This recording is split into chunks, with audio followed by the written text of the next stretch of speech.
নমস্কার বন্ধুরা, টেট সংক্রান্ত আজকের ভিডিওতে আপনাদের সঙ্গে প্রথমেই একটি ছবি শেয়ার করব, যেটি অবশ্যই সোশ্যাল মিডিয়া থেকে প্রাপ্ত, যেখানে লক্ষ্য করতে পাচ্ছেন বেশ কিছু শিক্ষিকা দেখা করেছেন মাননীয় প্রতিরক্ষামন্ত্রী রাজনাথ সিংজি তার সঙ্গে।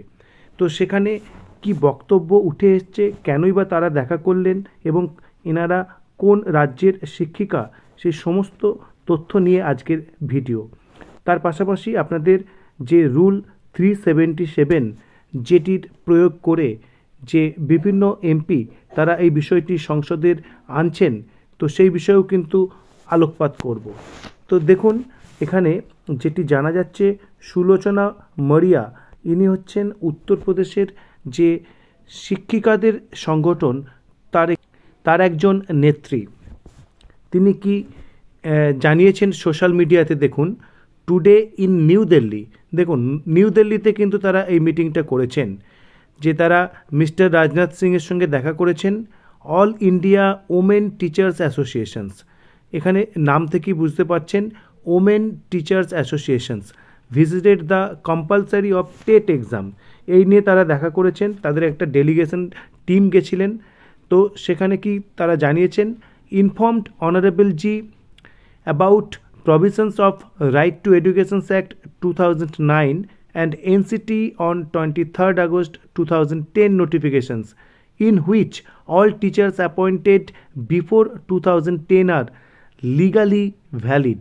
এই টার্মটি কিন্তু খুব important, legally valid, and have fulfilled all eligibility of appointment, but later teachers appointed injustice are being done to them by imposing TET compulsory. তো তাদের উপরে টেট চাপিয়ে দেওয়াটা একটি ইনজাস্টিস হচ্ছে বলে তিনি জানিয়েছেন। এখানে জানিয়েছেন more than 18 lakhs across the country, এবং উত্তরপ্রদেশি 2 লাখ শিক্ষক শিক্ষিকা রয়েছেন যারা এই রায়ের দ্বারা প্রভাবিত হচ্ছেন, এবং তারা জানিয়েছেন are deprived of constitutional rights today due to the 2017 amendment ordinance. তো এখানে 2017 অর্ডিন্যান্সকে উল্লেখ করা হয়েছে। This injustice caused many teachers to commit suicide, millions of families are depressed. এখানে সেই তথ্যেরও উল্লেখ করেছেন তিনি, এবং তারা জানিয়েছেন যে তারা সেন্ট্রাল গভর্নমেন্টকে রিকোয়েস্ট করেছেন যাতে স্পেশাল অ্যামেন্ডমেন্ট বিল অর্ডার এনে এই বিষয়টির পার্লামেন্টে একটি স্থায়ী সমাধান করা হয় এবং secure the future of millions of teachers এটি করা হয়। এখানে কি রেসপন্স পাওয়া গেছে সেটি সম্পর্কে দেখুন। Honourable defence minister listen to all points with utmost sensitivity and gave full assurance of necessary and positive appropriate actions in this context. এবং এখানে প্রতিরক্ষামন্ত্রী পুরো বিষয়টি মন দিয়ে শুনেছেন এবং তিনি আশ্বস্ত করেছেন এবং পজিটিভ অ্যাপ্রোপ্রিয়েট অ্যাকশন নেওয়া হবে সেই সমস্ত কিন্তু জানিয়েছেন, যেটি ডেফিনেটলি বেশ পজিটিভ নিউজ। এবং বর্তমানে আপনারা দেখছেন সংসদের মধ্যেও কিন্তু বিভিন্ন এমপি, বিভিন্ন দলের তারা কিন্তু এই বিষয়টি নিয়ে টিচার্সদের পাশে দাঁড়াচ্ছেন এবং তাদের বক্তব্য তুলে ধরছেন। এবং এর পরিপ্রেক্ষিতে চলতি সংসদের যে অধিবেশন, তার মধ্যেই এই বিষয়ে কোনো সুরাহা আসে কি না সেদিকে সকলের নজর থাকবে। এবার আপনাদের সঙ্গে শেয়ার করব ম্যাটার আন্ডার রুল 377।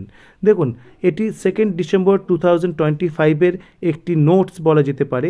তো এটি কি, এটি কোনো এমপি ইউজ করতে পারেন এই ম্যাটার আন্ডার রুল 377 যদি নির্ধারিত না থাকে কোনো বিষয়, যদি সেটি পাবলিক ইন্টারেস্টে আর্জেন্ট ম্যাটার হয়, সেই বিষয়ে তিনি কিন্তু তার বক্তব্য রাখার জন্য স্পিকার কাছে এটি পাঠান। এক্ষেত্রে দেখতে পাচ্ছেন যে DK অরুণা, যিনি কিন্তু একজন এমপি, তিনি এই নোটটা পাবলিশ করেছেন। এখানে বেশ কিছু পয়েন্ট ইম্পর্টেন্ট রয়েছে, সেটি আপনাদের সঙ্গে শেয়ার করব। এখানে যেমন 1 সেপ্টেম্বর 2025 টেটের যে জাজমেন্ট তার উল্লেখ করা হয়েছে, এবং এর দ্বারা 20 লক্ষের বেশি টিচার সারা দেশে প্রভাবিত হচ্ছেন, এবং তার যে নিজের রাজ্য তেলেঙ্গানা, সেখানকার টিচাররাও যে প্রভাবিত হচ্ছেন সেটি উল্লেখ করেছেন। এবং তিনি এখানেও সেই এনসিটির 23 আগস্ট 2010 নোটিফিকেশনসকে মেনশন করছেন এবং বলছেন তার আগে যারা নিয়োগপ্রাপ্ত হয়েছেন তাদেরকে legally categorised as qualified and exempted. এই যে দুটি শব্দ, এটি আপনারা নিশ্চিতভাবে এই দু একদিন ধরে বেশ কিছু ভিডিও বা বিভিন্ন জায়গায় আপনারা শুনছেন, কোয়ালিফাইড অ্যান্ড এক্সেমটেড, অর্থাৎ সেই যে নোটিফিকেশনস যার প্যারাগ্রাফ 4-এ যে ছাড় দেওয়া হয়েছিল আগে নিযুক্ত টিচারদের, সেই বিষয়টি কিন্তু উল্লেখ করা রয়েছে, কোয়ালিফাইড অ্যান্ড এক্সেমটেড। তো কিন্তু এখানে তুলে ধরা হয়েছে যে আরটি অ্যাক্ট 2009 সেটি কিন্তু যে বিভিন্ন রাজ্যে লাগু হয়েছিল, সেটি যে স্টেটগুলির গেজেট নোটিফিকেশনস বের করার মাধ্যমে লাগু হয়েছিল, সেটি কিন্তু বিভিন্ন স্টেটের ক্ষেত্রে বিভিন্ন সময়ে কিন্তু সেটি লাগু হয়েছে। তো এটিও কিন্তু একটি প্রবলেমেটিক জায়গা, তারও কিন্তু উল্লেখ করা রয়েছে।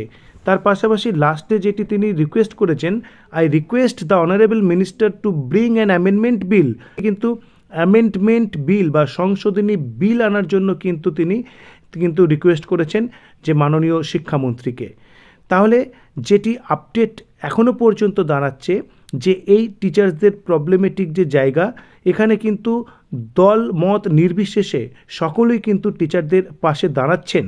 এখন নিশ্চিতভাবে এর একটি সলিউশন হতে পারে বলে মনে হচ্ছে, এবং এই সলিউশন কত তাড়াতাড়ি হয় সেটিই কিন্তু এখন দেখার। তো এই বিষয়ে পরবর্তী আপডেট যথাসময়ে আপনাদের সঙ্গে শেয়ার করব। তো ধন্যবাদ। আজকের ভিডিও আপনাদের কেমন লাগলো অবশ্যই কমেন্ট করে জানাবেন, এবং আপনাদের কোনো প্রশ্ন থাকলে সেটিও কমেন্ট করবেন। ধন্যবাদ।